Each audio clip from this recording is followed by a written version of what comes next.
don't just assume because everybody has a website that you need one. And it always goes back to what we say. It has to be at the right time with the right resources. And part of that is with the right market intelligence and research.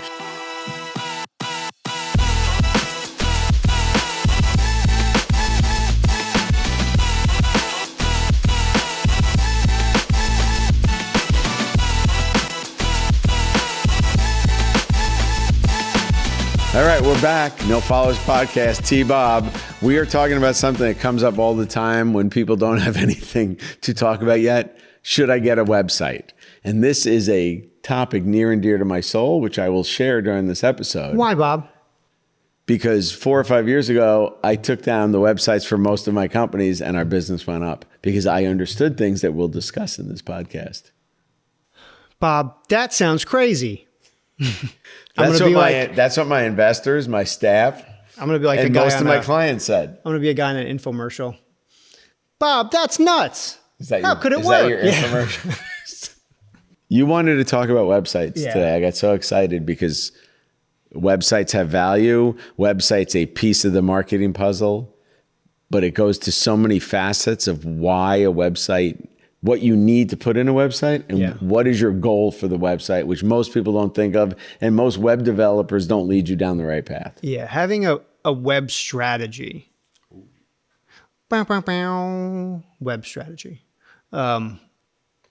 Having a web strategy goes a long way. I do think a website is like a living document, so it's constantly... Which takes work. It takes work. It's a lift. Constantly updated, evolving, changing with the brand, changing with the product. But it should be driving users to something. Your something can be different depending on your product, your business. But it should be driving them to something.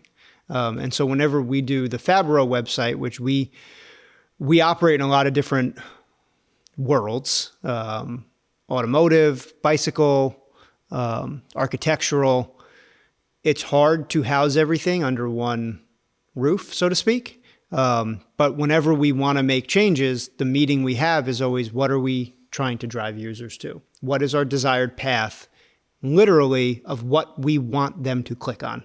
But before we get to how to structure a web strategy and a website, we should go backwards and say why we're even talking about it. Why are we talking about it? Because we get applicants that don't have product, don't understand their market, and on their application or during our first conversation with them, they said, well, should I set up a website? Yeah. Or I need a website before I start the incubator. Yeah. And our answer is always no. Not necessarily. Well, typically it's no at the earliest stages. Yeah. But more importantly, then we ask deeper questions. Have you done any research on a name? Because then you have to lock down a domain because you don't want to go buy somebody else's domain. It costs more money. Well, one conversation we had recently was they can't get the domain or the handles of their exact company name. And so now what? Is it worth trying to buy them? And again, the conversation comes back to what is your plan for your brand and your business? How do your customers buy? So, but let's stay on the domain brand name. Sure. Just because you have a name that you want and somebody else has doesn't mean it's worth the money to buy it. And that's a conversation we have a lot, right? Yeah. Because the brand doesn't mean anything until you give it meaning. And though you like a combination of words, is it worth the cost just to have those words?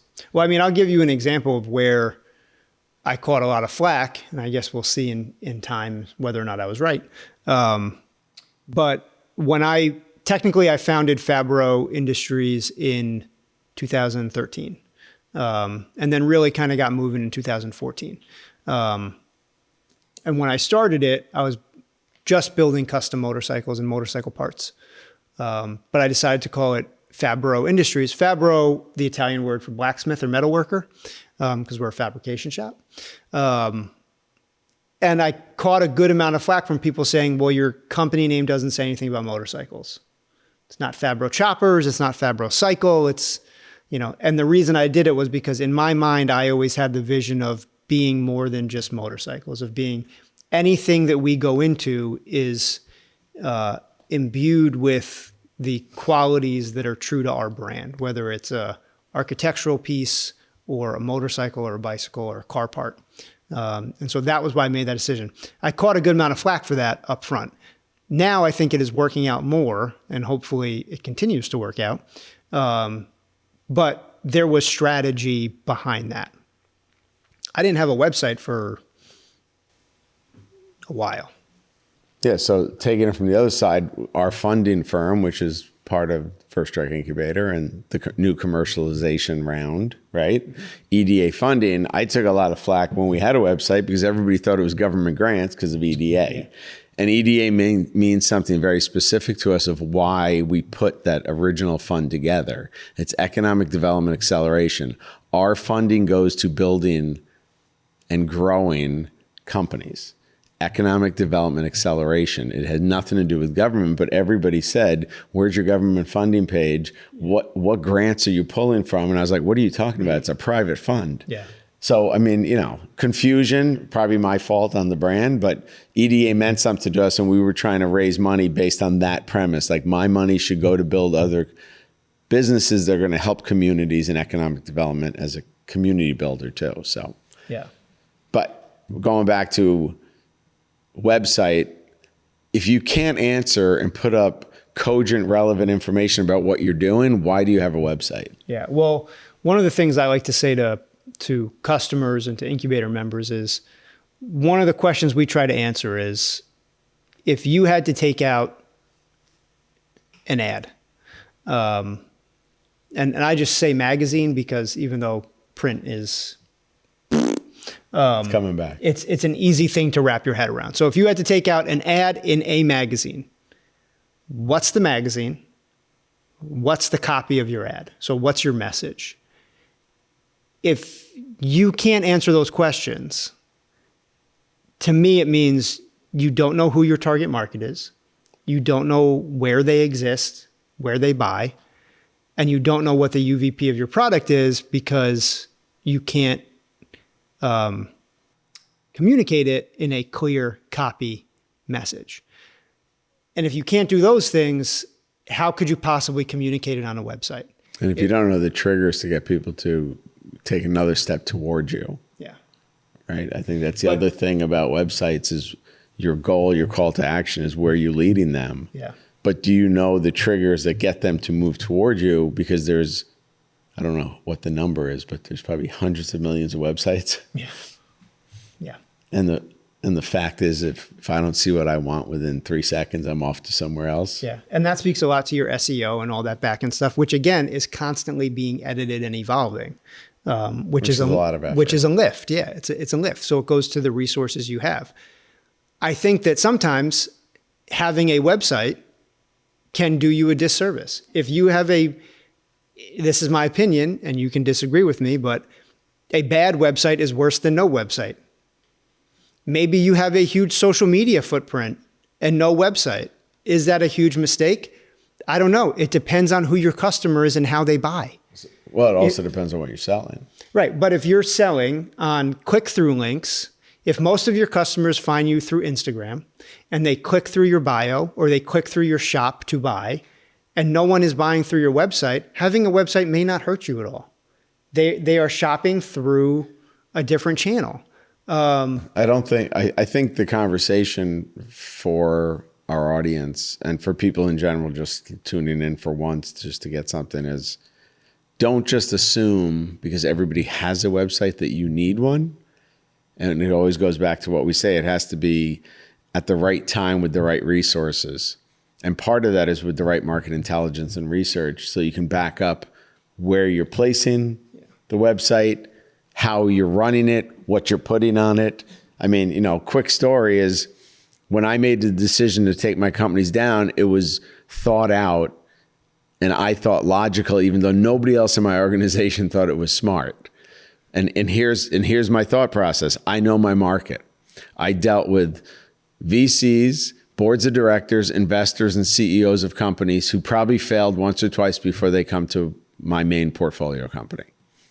They're not finding me on a website. They're talking to people or they're seeing somebody that we work with and they want to talk about it. we never got one piece of traction through a website. We got a lot of junk and we got a lot of sales. Yeah. And I was looking at the metrics and I was like, these websites cost me money. We're not doing a good job on them anyway. And they're not a vital piece of what we do. So we doubled down on social media on very specific platforms because we really only exist on one for that company.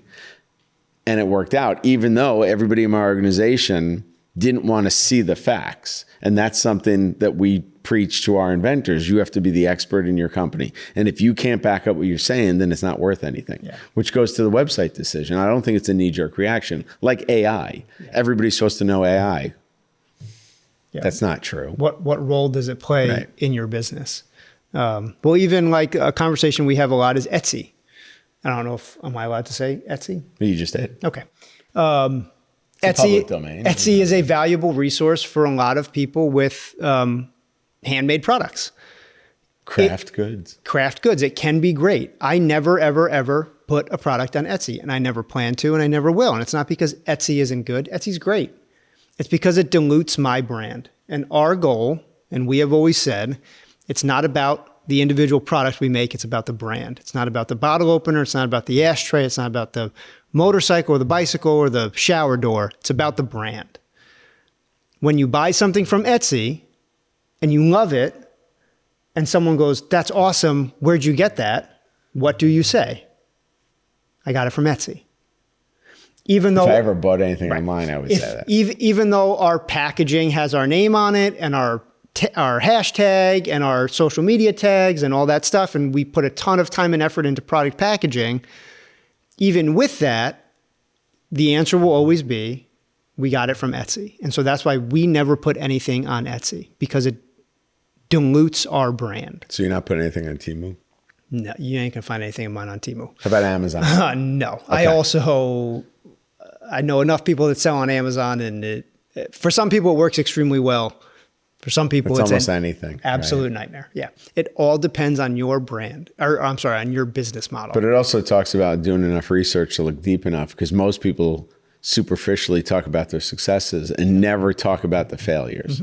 And that's a lot of online sellers, right? They always say they make money, but then you look at it and you're like, you're not making any money. We've talked a lot about this. Like listen, straight up, our products are expensive, comparatively. Compared to some things are cheap, compared to other things are expensive. We spend a ton of time on them. We are painstaking with quality. If there is a single defect, we bounce it. Put a lot of time and effort into packaging, shipping, material cost is high for what we do. But I never defend our price. Our price is, as we say, we build heirlooms. If you don't find value in that, we're not for you. I, of course, would love for everyone to love our product, but for some, it's not for everybody, and that's fine. But I also know that our products sell better in person. So even though we are told retail is dying, maybe for some things it is, our products sell much better in person when someone can see it, pick it up, feel the weight, the quality, the heft of it, what it is. Experience it. More than a picture online. And so that affects where we sell and how we sell. So once again, using intel and not just I think, but I know. I know how many we sell in person versus I know how many we sell online. And that's why we put more effort into in-person sales than online sales. And this conversation we're having is really about, you're gonna read a lot of things, you're gonna hear from a lot of pundits and experts. You got to make your own decisions based on your own research, specific to what you're doing. And website was the kind of the balloon. It was the balloon we threw up to test, right? Yeah. It was the lead balloon we threw out there. But it could be anything in your business. You should take the same amount of care to try to figure out the market intel that separates what you do from what everybody else does. Because theories and books are great to give you a foundation, but they're not applicable specific to your environment and your business. And you are the deciding factor. You have to make that. Right? I mean, T saying I'm not going to Etsy because people have to experience it and I want people to remember my brand. Me removing our websites because that's not who we were dealing with. that is a higher level or a deeper look at your company than most people are comfortable doing because they don't want the truth, right? We just heard from another member, they had all the buzzwords down, but they couldn't apply it to at what stage they were in currently. And that was the big conversation we're having as they're going through another gate with us, is like, you're not prepared to go to that next gate. Yeah. Because you don't have this in kind of part of your culture and your fabric. Yeah. Well, even like the Chinese food restaurant that we get Chinese food from, they don't have a website. They're not hurting for business. They know how they sell, where they sell, and who buys. They know their business. There are other ones that have bang up websites. They know their business. Try it, test it, be willing to change and listen to the market intel. But I just think the general statement of every business needs a website is spoken by people that haven't necessarily been in business before. Or maybe they were in business and they found success through the web, but that was their experience. People tell me all the time, design the parts, have them made in China. I'm not interested. Well, that's how we did it and we made a ton of money. That's great, good for you. That's not the business, that's not my model, that's not what I want to be in. Know how your business model works, how your customers buy, what they value, and how you provide that value. If that is a website, it probably is, but it might not necessarily be, but also having the right resources at the right time to execute your web strategy. If you are just having a product showcase, which is fine, that is an option for a website, a product or a business showcase. Think through the fact that, okay, someone goes online, I meet them, I give them a card or information, they go to my website, they see what I do, and then what? What is the journey you're taking the buyer on to get them to do something you need them to do? But I think going back, because I read the DMs we get, and there's some people out there that just have an idea and they don't, there's a lot of places you can go. Yeah. You have an idea and there's a million different directions. Sure. I think to kind of foundational it for them, because we're talking about websites, but this applies to everything you do. The first step is you have to become the observer. You have to observe your market or how other people use a product similar to yours or how they fix the solution that your product fixes now without your product. You have to be the detective, the scientist.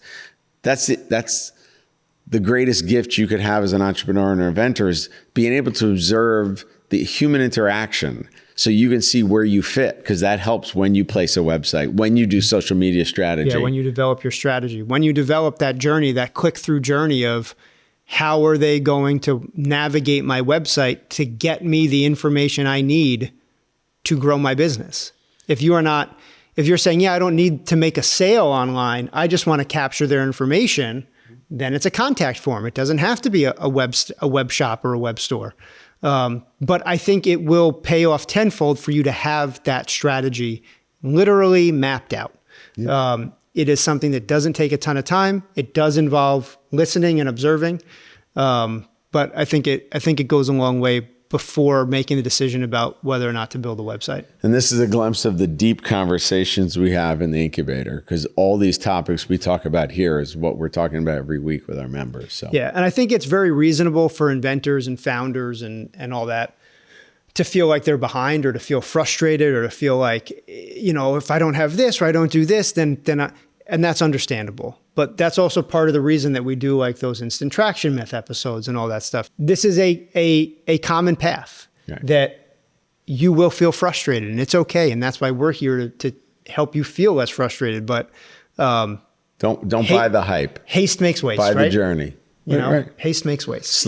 Go slow to go fast. Yeah. One of our sayings. It used to be on our wall, but I think you tore it down. Yeah. We'll just keep throwing cliches out, even though we said not to listen to cliches. There are some good ones. But yeah, so that's our website. Deeper rundown. Conversation on website. Website was just the... it was the example. It was the example. Example is a good word. Thank you. But just listen. Another example of listening to your customer, understanding how they buy, where they buy, how they make their buy decisions. But also filter the information you're taking in. You're probably reading a lot of books. You're listening to a lot of experts. You got to filter it for you. Yeah. And that's the thing that always gets missed, because it's hard to do. We've filtered incorrectly We've done it numerous times. You're going to filter incorrectly, but just be aware that you're filtering on assumptions and kind of intel that you're getting specific to your needs, not what some book told you had to do. Yeah. Okay. Till next time. Thank you. Please follow First Strike Incubator online. Subscribe to our channels. We'll see you next time.